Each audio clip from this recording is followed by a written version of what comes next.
Welcome sa Dries TV. Kung interesado ka sa ganitong news, huwag kalimutang isubscribe ang ating YouTube channel. Maraming salamat! Welcome po ulit sa ating panibagong update tungkol kina Kim and Paolo Abilino. Sa bawat update natin, tatalakayin natin ang mga pinag-uusapan sa mundo ng social media tungkol kina Kim and Paolo Abilino. Kaya naman kung hindi pa po kayo nakasubscribe dito sa ating channel nako, i-click nyo na po yan and isama nyo na din ang bell button. So, ayun, welcome back again sa ating YouTube channel mga ka-Kimpaw. And sa update natin ito, ang pag-uusapan natin na very important for Kim and Paolo Abilino. Pero bago yan mga ka-Kimpaw, pag-usapan niyang importanteng yan tungkol sa paglipat nga po ni Paolo, pag-usapan muna natin itong video na shinare ni Chinita Princess sa kanyang Instagram 6 hours ago. So, kaninang umaga to mga ka-Kimpaw na kung saan ang ibinibida niya nga dito ay yung ini-endorso niya po na bago sa Chowking. Yung Chowking Pride Siopaw po, natikman nyo na po ba yun mga ka-Kimpaw? Kasi I'm sure sobrang sarap nito. And nakita ko nga po sa video na yon na after niya mag-eat showtime, rekta naman siya dito sa kanyang shop ng House of Little. Pero yun nga po, nag-crave siya or nagutom po siya. Kaya naman, nagpa-deliver or dineliveran po siya ng Chowking Siopaw or fried siopaw. And nakita nga natin doon na yung fried siopaw na nakahain sa kanya, naubos niya pong lahat. Nung ino-open pa lang po ni Chinita Princess yung loob ng siopaw na fried, parang ang sarap niya mga ka-Kimpaw. Actually, sa totoo lang hindi ko pa po ito natitikman mga ka-Kimpaw. Pero itatry ko to soon. Kasi feeling ko ang sarap niya tapos siksik po siya, no? So sana matry nyo to mga ka-Kimpaw. Sabi nga po dito ni Chinita Princess, say hello to my newest Pau Burrito, no? Paolo, no? In town. After long days, nothing hits the spot like the new Chowking Pride Siopaw. Lightly crisp on the outside, meaty and saucy inside. Craving satisfied talaga. Perfect for merienda or any time of day. Ito na ang Pau Burrito ko, Chowking Pride Siopaw. Try nyo na rin at baka this will be your next Pau Burrito. Grabe yung Pau, no? Parang tinutukoy si Paolo Abilino. Ko lang mga Kimpaw dito, Chinita Princess, sa lahat po ng pinupuntahan niya or activity po niya, wala siyang sinasayang na oras mga ka-Kimpaw. Yun bang pupunta siya dito halimbawa sa shop, no?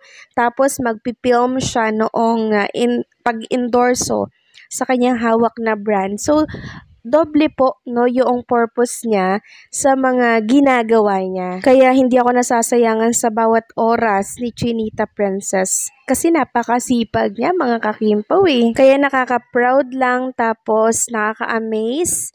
Siyempre, magandang huwaran sa Chinita Princess kasi parang pinapakita niya na, oh, time is gold. Hanggat pwedeng may gagawin ka sa ganitong lugar, gagawin at gagawin niya yon. Grabe si Kim, no? Isa to sa dahilan mga ka-Kimpaw, kaya sobrang love na love natin siya at hinahangaan natin siya bilang artista.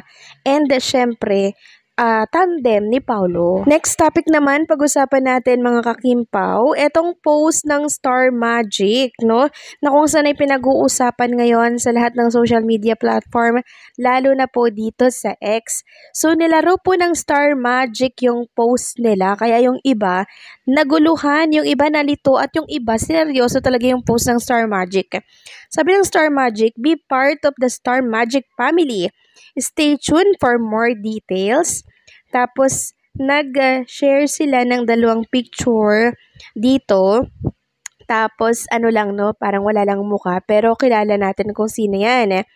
Sabi dito, Star Magic is looking for a PA. So, parang ang dating ay personal assistant or personal alalay.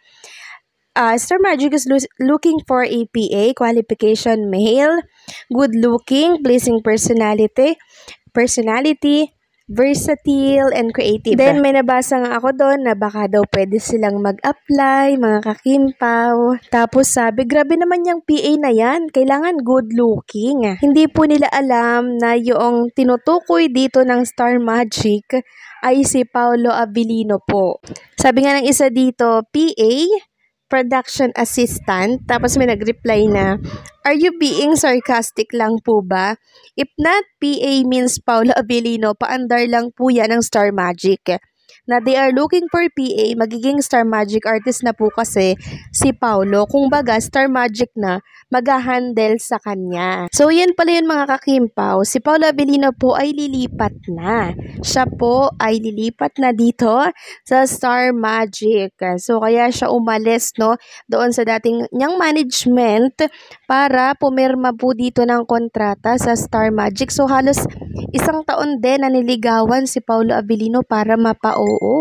And ang malaking tanong dito mga kakimpaw, sinong manager ang mag-handle sa kanya? Sabi nga dito ng isang fan, sa mga nag-reply na fans ng iba, eto po si PA. He used to be co-managed with Star Magic when he left GMA in her 2011 co-managed with his former agency, LVD, but nawala na rin ang mga co-management nung pandemic at wala ng franchise. His contract with LVD expired last year. So, ibig sabihin, babalik ulit si Paolo Abilino at marami po ang na-excite mga kakimpaw kung sino kaya ang mag-manage sa kanya. Sinong manager daw ni Paolo? At kailan daw ang schedule ng contract signing nitong si Papi Paolo? Nawa daw ay live itong mapanood. So wala na talagang makapaghiwalay sa Kimpaw, no? Talagang kung nasaan si Chinita Princess, doon din si Paolo. Hiling nga po ng marami, sana daw ay sabay po ang pag-signing ni Kim and Paolo Abilino ng kontrata. Kasi nga si Chinita parang magre-renew, tapos si Paolo Abilino ay pipirma ng bagong kontrata. So good news na naman to sa mga Kimpaw fans, and for sure, mag-ngingit-ngit na naman sa inggit ang mga bashers niyan pag nalaman nilang pipirma na si Paolo ng kontrata sa Star Magic para samahan si Chinita Princess. So nakakatuwa, no? Isang management na lang yung mag-handle sa kanila. Ibig sabihin, talagang wala nang kawala ang Chinita Princess natin kay Paolo. Ngayon pa lang, congratulations na kay Kim and Paolo Abilino dahil talaga namang ninais ni Paolo na mag-isa na sila ni Chinita Princess. Nakakatuwa naman yun. Panatag tayo kasi hindi na talaga ipapareha si Paolo sa iba kasi isang management na lang si Kim and Paolo Abilino.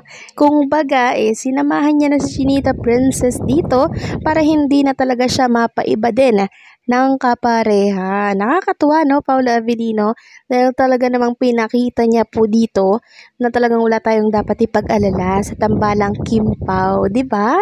Ako tuloy yung na-excite sa magiging papel ni Kim and Paolo Abilino sa mga project nila together.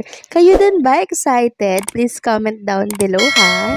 So, paano hanggang dito na lamang po ang update natin. Maraming salamat sa patuloy na pagsuporta.